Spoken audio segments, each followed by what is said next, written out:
여러분 안녕하십니까? 교과서 진도 특강 수학 과목의 남철입니다. 첫 번째 시간입니다. 시작이 반이다라는 말이 있죠. 우리 이제 1강의 시작입니다. 오리엔테이션 시간에 말씀드린 것처럼요. 32강까지 구성이 되어 있습니다. 이 32강으로요.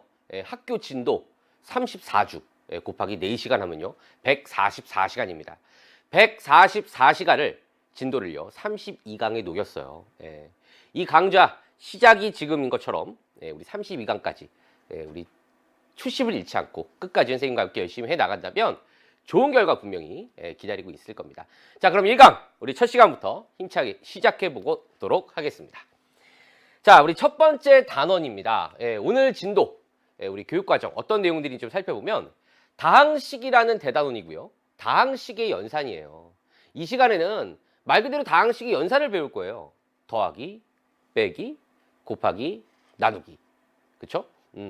아마도 학교에서는 얘를 한 4시간 정도 나가지 않을까요? 선생님이 작년에 1학년과 3학년 진도를 나갔었는데 덧셈과 뺄셈 1시간 동안 했어요. 동료한끼리 계산해, 연습을요. 그리고 곱셈 이 부분이 조금 오래 걸릴 텐데 분배 법칙 가지고 곱하기 하면 돼요. 중학교 때 했던 내용에 조금 이제 항이 개수가 늘어나고 3차식까지 나오는 그런 부분이 나오죠. 곱셈 공식이 많이 나오기 때문에 2시간 동안 연습했던 기억이 있습니다. 마지막으로 나눗셈 1시간 동안 진행이 됩니다. 이게 학교에서는 이 4시간의 분량을 우리는 지금부터 45분에서 50분 사이에 끝내려고 합니다. 그 얘기는 수학은 스스로 연습하지 않으면 자기께 될 수 없잖아요.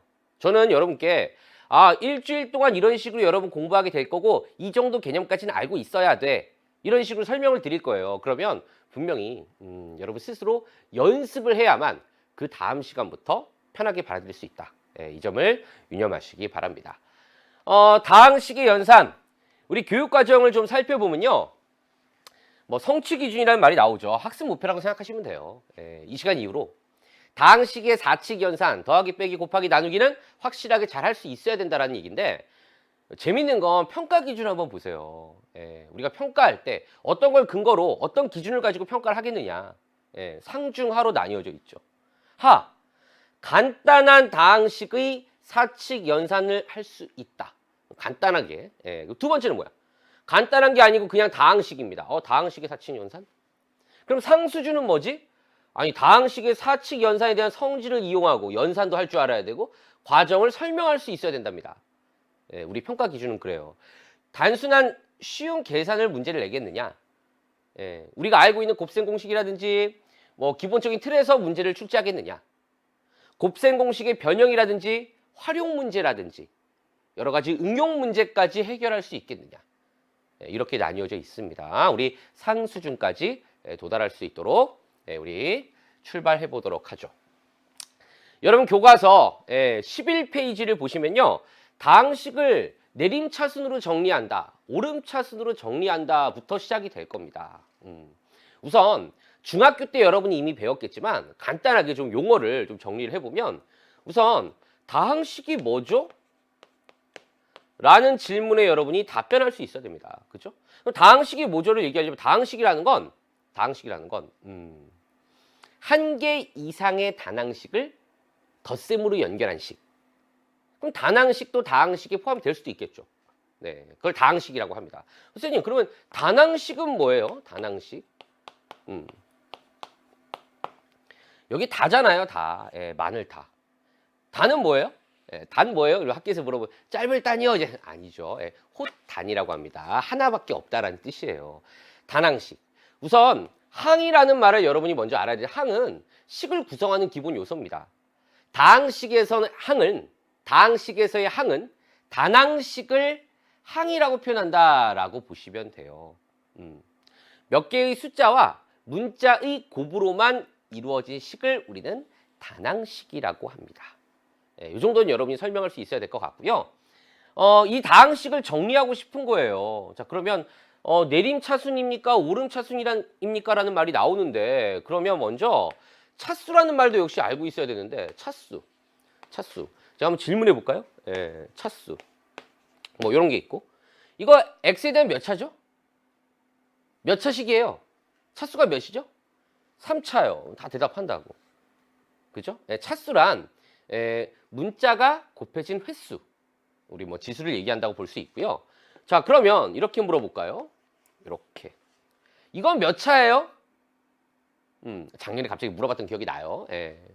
그럼 이제 저쪽에서 2차 아니야? 아니야, 1차야. 아닌데? 3차 같은데? 제가 질문을 잘못했어요, 여러분한테. 몇 차죠? 이건 몇 차예요? 선생님 질문이 잘못됐다고요. 예. x에 대한 차수가 몇이죠? 3입니다. 자, 2x제곱 y라는 식의 x에 대한 차수가 뭐예요? x의 차수가 뭐죠? 2차예요. 그 y의 차수는 뭡니까? 1차예요. 그러면 x, y의 차수는 뭡니까? 3차가 돼요. 2하고 1을 더한. 차수를 물어볼 때는요. 문자를 지정해 줍니다. 그렇기 때문에 여러분께 고민 안 하셔도 된다라는 거. 즉 내림 차순입니까? 오름 차순입니까? 정리를 할 때는요. 반드시 어떤 문자에 대해서 정리할 거예요? 라는 걸 밝혀준다라는 거죠. 이렇게요. x에 대하여 내림 차순. 높은 차수에서 낮은 차수 순으로 쓰면 돼. 오름 차수는 낮은 차수에서 높은 차수 순으로 쓰면 돼. 그런 뜻이죠. 내림 차순으로 정리하고 싶어요. 그러면 높은 차수. 자, 얘는 3차, 1차, 2차 상수항. 우리 상수항의 차수는 우리 교육과정에서 얘기하진 않죠. 하지만 그냥 0차라고 생각하셔도 0차라고 느끼고 가장 마지막에 정리한다라고 보시면 될 것 같습니다. 자, 그러면 제일 높은 차수 2x 세제곱, 그 다음 마이너스 3x 제곱 2차 항을 썼고요. 1차 플러스 x, 그리고 마지막으로 상수항 정리해주면 된다. 간단하죠. 자, 그럼 오름 차수는 뭐예요? 낮은 거부터 높은 거 순으로 가면 돼요. 낮은 거부터 높은 순으로. 그 다음 1차, 그리고 2차, 그리고 3차. 이렇게 정리해주면 된다라는 거. 뭐 어렵지 않죠? 첫 시간이니까 좀 가벼운 얘기를 좀 하죠. 여러분, 다항식을 그럼 왜 정리합니까? 라고 질문한다면 11쪽에 여러분 교과서 맨 윗부분 보시면 생각 톡 해서 나와 있을 겁니다. 현금 그 뭐라 그러지? 현금 적어왔어요. 선생님 이게 말이 어려워가지고 현금 출납기가 어려웠구나. 현금 출납기. 보시면 1,000원짜리, 5,000원짜리, 10,000원짜리, 뭐 5만원짜리. 우리가 뭐 마트 같은 데 가면 이렇게 정리를 하잖아요. 돈을, 지폐를. 종류별로, 금액별로 정리를 하듯이 그래야 꺼내 쓰기가 편하잖아요. 다항식도 마찬가지예요. 차수를 기준으로 정리하면 편하다라는 거죠. 좋습니다. 문제 1번 한번 좀 살펴볼게요. 역시 우리 다항식의 정리. 지금 여러분 아주 쉽게 느껴졌을 거라 생각이 듭니다. 다음 다항식을요, 정리하래요. 기준이 나와 있죠? 뭐라고요? x라고요. x에 대한 내림 차순이랍니다. x의 차수가 높은 거부터 낮은 거 순으로 쓰면 되겠구나. 가장 높은 건 3차항이죠. x 세제곱이고요. 그리고 얘를 보는 게 아니고 x를 기준으로 보는 겁니다. x를 기준으로.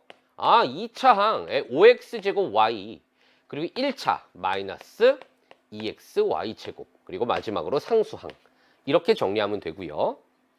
그 다음엔 x가 아니고 y입니다. 이번에 y를 기준으로 오름 차순으로 좀 써봐 라는 거죠. 그 y의 차수가 가장 높은 거 보이세요? 이렇게. 오름 차순. 오름 차수니까 낮은 거. 낮은 거. 상수항 혹은 x 세제곱. 뭘 먼저 써도 상관은 없습니다. x 세제곱 마이너스 1, 그리고 y에 대한 1차항 5x제곱 y, 그리고 y의 최고차 2차죠. 마이너스 2xy 제곱. 이렇게 정리해주면 된다. 이게 기본이에요. 그리고 앞으로 우리가 다항식을 쭉 다루게 될 텐데 보통은요, 일반적으로는 오름 차순보다는 내림 차순으로 정리하는 것이 일반적입니다. 높은 차수부터 낮은 차수로 정리해서 쓰는 습관이 필요하다 라는 말씀을 드리면서 다항식을 정리한다 라는 거 마무리를 짓고요. 이제 본격적으로 연산을 해봅시다. 첫 번째, 더하기 빼기. 다항식의 덧셈과 뺄셈은 어떻게 합니까? 여러분 교과서를 보시면 이렇게 나와 있을 거예요. 다항식의 덧셈과 뺄셈은 동류항끼리 계산한다라고 쓰여 있을 겁니다. 동류항끼리 모아서 정리한다 내지는 동류항끼리 계산한다. 선생님 그럼 동류항이 뭡니까? 중학교 때 여러분이 배웠던 용어지만 다시 한번 정리하면 동류예요. 같다라는 뜻이죠. 뭐가 같아? 어떤 뭐 종류가 같은 항인가? 예, 그럼 기준이 있을 거 아니에요. 그럼 뭐가 같은 항을 동류항이라고 할까? 동류항이란 일단 문자가 같아야 돼요. x만 있으면 여기는 x만 있어야 되고 여기 y만 있어. 그럼 y만 있어야 된다라는 거지. 그리고요. 차수도 같아야 돼요. 이걸 우리는 동류항이라고 합니다. 예를 들면요. 2x제곱 y라고 썼어요. x, y라는 문자가 있고 얘는 2차고 얘는 1차네요. 자, 그리고 제가 마이너스 3 x제곱 y라고 썼어요. x 2차고 y 1차죠? 동류항이 되는 거예요. 만약에 마이너스 3 x y 제곱 동류항이 아닙니다. 문자는 같지만 차수가 뭐예요? 다르다라는 거죠. 예, 우리 중학교 때 이 정도 여러분 알고 있을 테니까 가볍게 넘어가고요. 자, 그러면 동류항끼리 더하고 빼고를 하면 되는데 우리 교과서 12페이지에 나와 있는데 이 덧셈과 뺄셈은요. 세로셈도 있고 가로셈도 있습니다. 그러니까 우리 초등학교 때를 좀 상상해 보시면 돼. 초등학교 때 우리 뭘 했냐면 뭐 이런 거 했었죠. 예를 들어 뭐 215 더하기 쉬운 거 해볼까? 11. 그 215에다 11을 더해. 그럼 우리는 고등학생이니까 215에 11을 더해? 바로 226 이렇게 나올 거야. 그죠? 이게 가로셈이라면 처음에 적응이 잘 안 되니까 이렇게 썼을 거예요. 100의 자리, 10의 자리, 1의 자리, 그 다음에 10의 자리, 1의 자리. 자릿수를 맞춰서 쓰고 세로셈도 배웠다고요. 6이고 더하면 2고 2가 되겠네. 이렇게. 다항식의 덧셈도 마찬가지예요. 제가 세로셈을 먼저 좀 보여드릴게요. 자, 세로셈. 세로셈. A라는 다항식에 B라는 다항식을 더할 겁니다. 그럼 세로셈을 하려면 4x 세제곱 더하기 2x 마이너스 1에다가 더할 거예요. 3x 세제곱 마이너스 x제곱 마이너스 x 플러스 1. 제가 지금 잘못 썼죠? 더하려고 보니까 얘네들을 더했더니 7x 세제곱이에요. 그 다음에 x제곱 여기 동량이 없는데? 제가 100의 자리, 10의 자리, 1의 자리 이렇게 자릿수를 맞춰 쓴 것처럼 역시 얘도 뭐야? 2차 항이 없다라고 하면 2차 항의 자리를 건너뛰고 쓰는 거예요. 그래야 뭘 할 수 있다? 세로셈을 쉽게 할 수 있다라는 거. 자, 그럼 여기 플러스 2x고 여기는 마이너스 1 이렇게 되겠죠. 여기 0x제곱이 0 곱하기 x제곱이 숨겨져 있는 거라고요. 더하면 마이너스 x제곱 더하면 플러스 x 더하면 0이 되겠죠. 얘가 바로 뭐가 된다? a 더하기 b가 된다. 이게 바로 세로셈이고요. 가로셈도 한번 해보죠. 자, 가로셈. 자, a라는 다항식에 b라는 다항식을 더해보겠습니다. 자, 4x 세제곱 더하기 2x 마이너스 1에다가요. 3x 세제곱 마이너스 x제곱 마이너스 x 플러스 1을 더하겠습니다. 자, 제가 가로셈을 썼는데요. 뭐라 그랬죠? 동류항끼리 계산한다고요. 4x 세제곱의 동류항은 3x 세제곱이 있죠. 그러면 얘네 둘을 더해야 돼요. 그러면 4x 세제곱에다가 3x 세제곱 동류항끼리 이렇게 모아주고요. 그 다음요. 2x 동류항.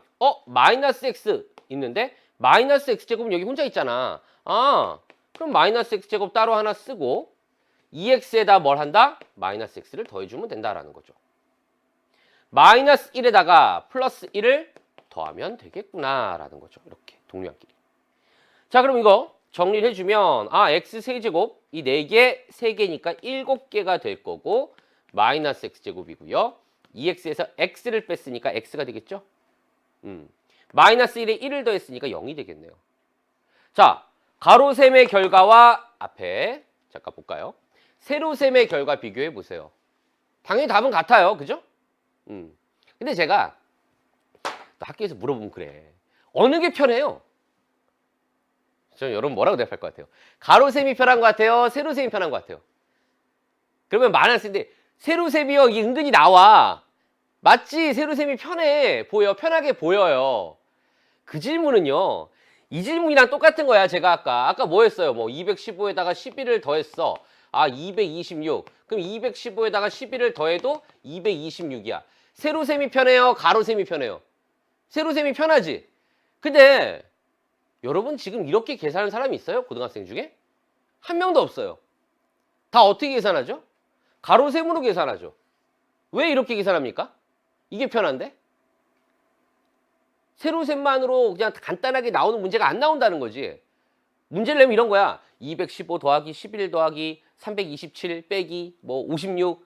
그럼 매번 그걸 세로셈으로 써서 쓰기가 불편하다라는 거죠. 가로셈으로 쭉 한 번에 빠르게 정확하게 계산할 수 있어야 된다는 거예요. 하고자 하는 얘기는 세로셈이 지금은 편해 보일 수 있지만 우리는 가로셈이 훨씬 더 편해지도록 노력해야 된다는 거예요. 맞습니까? 그래서 이제는 세로셈은 다루지 않겠습니다. 가로셈으로 모든 걸 해결한다라고 보시면 되고, 제가 첫 시간이니까 정말 이제 친절하게 하나씩 천천히 설명을 했지만 앞으로는 이 시간 이후에는 바로 빠르게 하셔야 돼. 보고 얘네 둘이 더해서 7x 세제곱이고 마이너스 x제곱 그대로 내려오고 2x하고 x 계산해서 x 마이너스 1과 1 더하면 0 한 번에 하실 수 있어야 된다라는 거. 좋습니다. 자, 빼기도 마찬가지예요. 얘를 그대로 바꿔서 뺄셈 한번 해볼게요. 빼기로. 자, 빼기로 바꿔서 한번 계산해 보겠습니다. 이렇게. 자, 얘도 사실 한 번에 할 수 있어야 됩니다. 하지만 처음이니까 보여드리는 거예요. 어떻게? 뺄셈은요. 덧셈으로 바꿔서 풉니다. 마이너스 3x 세제곱 플러스 x 제곱 마이너스를 앞에 지금 곱한 겁니다, 여러분. 플러스 x 마이너스 1 이렇게요. 그리고 다항식의 덧셈을 동류항끼리 계산하는 거죠. 이제 한 번에 할게요. 이렇게. 그리고 x제곱이 남고요. 2x에서 x를 더했으니까 3x가 되고 마이너스 1, 마이너스 1, 마이너스 2 이렇게 된다라는 거. 이 과정도 이 시간 이후에 여러분이 연습을 하셔야 돼요. 남은 문제를 연습을 하셔서 바로바로 빠르게 여기서 이걸 뺐어? 4 빼기 3, 1 마이너스 마이너스 플러스 1 2하고 마이너스 마이너스 플러스 1이죠? 3 마이너스 1, 마이너스 1, 마이너스 2 이게 한 번에 돼야 됩니다. 그래야 그 다음 과정을 진행할 수 있다는 거 명심하시기 바랍니다. 자, 다항식의 덧셈과 뺄셈 아주 기초적인 이야기를 했습니다. 이제 조금씩 속도를 좀 내볼까요? 다항식의 덧셈에 대한 성질입니다. 다항식 A, B, C에 대하여 A 더하기 B나 B 더하기 A는 같다. 다항식의 덧셈에 대한 교환 법칙이라고 합니다. 교환. A하고 B 자리를 바꿔도 괜찮아. 상관없어. 실수의 덧셈에 대한 연산 법칙도 똑같죠. 뭐 2 더하기 6과 6 더하기 2가 같듯이. 결합 법칙이에요. A 더하기 B를 한 다항식에 C를 더한 것과 B 더하기 C의 결과에 A를 더한 거 똑같다라는 거. 그래서 얘는 이렇게도 씁니다. 괄호를 그냥 다 빼고 그냥 쭉 더해도 돼. 이렇게도 표현한다라는 거. 좋습니다. 자, 우리가 다항식의 덧셈에 대한 성질을 이용해서요. 우리 덧셈 뺄셈 마지막 문제를 한번 풀어볼게요. 자, 세 다항식이 나왔어요. 계산하랍니다. 2번을 가지고 왔는데 1번 여러분 스스로 할 수 있을 거라 생각이 듭니다. 자, A 더하기 2B 마이너스 C 마이너스 3B 이렇게 나와 있어요. 어떻게 해야 돼? 이걸 여기에 집어넣고 얘를 여기에 대입하고 C를 여기에 집어넣고 B를 여기에 집어넣어서 계산 하면 힘들다라는 거죠. 답은 나오지만 앞에서 다항식끼리도 우리 실수처럼 연산할 수 있어. 덧셈에 대한 교환 법칙, 결합 법칙 성립해 라고 했으니까 그냥 얘를 먼저 정리하고 마지막에 대입하자는 거예요. 자, 볼게요. A 더하기 2배의 B 마이너스 C 마이너스 마이너스 플러스 3B가 되겠죠. 이렇게. 그리고 우리는 어떤 말을 할 수가 있다? 얘를 정리하는 거죠. A 더하기 2B에서 3B를 더했으니까 5B가 되고 마이너스 C 이렇게요. 더 이상 정리가 안 되니까 여기에 A 자리에 대입하자라는 거죠. X 세제곱 마이너스 2X제곱 플러스 7X 5배 2x 세제곱 플러스 x 마이너스 4 마이너스 c라 그랬죠? c 어디 있어요? 저기 있지. 마이너스 3x 세제곱 플러스 5 이렇게 구할 수 있다. 자, 이제 얘를 계산을 합니다. 처음이니까 다시 제가 쭉 풀어서 쓰면요. 원래는 여러분 한 번에 할 수 있을 때까지 연습하셔야 돼요. 자, 5 곱하기 2니까 10x 세제곱이고요. 5 곱하기 x가 되고 마이너스 20이 됩니다. 마이너스 마이너스 플러스 3x 세제곱이 되고요. 빼기 5가 되죠. 이제 동류항끼리 정리하시면 돼요. x 세제곱, 10x 세제곱, 3x 세제곱, 14x 세제곱, 그리고요. 마이너스 2x 제곱, 이 창은 안 보이네요. 그럼 그대로 나오겠죠? 마이너스 2x 제곱이 됩니다. 1창 7x가 있고요. 5x가 있네요. 플러스 12x가 되는구나. 마이너스 20 마이너스 5니까 마이너스 25 이렇게 정리할 수 있다 라는 거. 됐습니까? 다항식의 덧셈과 뺄셈은요. 동류항끼리 계산하면 됩니다. 그리고 마지막에 동류항끼리 정리하면 되고 가급적 내림차순으로 정리하시면 모든 게 끝난다라는 거. 어렵지 않죠? 여기까지예요. 이게 1시간 분량이야. 지금 제가 20분 정도 했는데 남은 문제는 어떻게 해야 돼요, 여러분? 교과서에 있는 거 쭉 스스로 풀어야 돼요. 그다음부터 이제 진행할 곱셈 부분을 들으시면 될 것 같습니다. 연습이 되셔야 됩니다. 연습이 됐다라는 전제하에 그럼 다항식의 곱셈으로 넘어가 보도록 하겠습니다.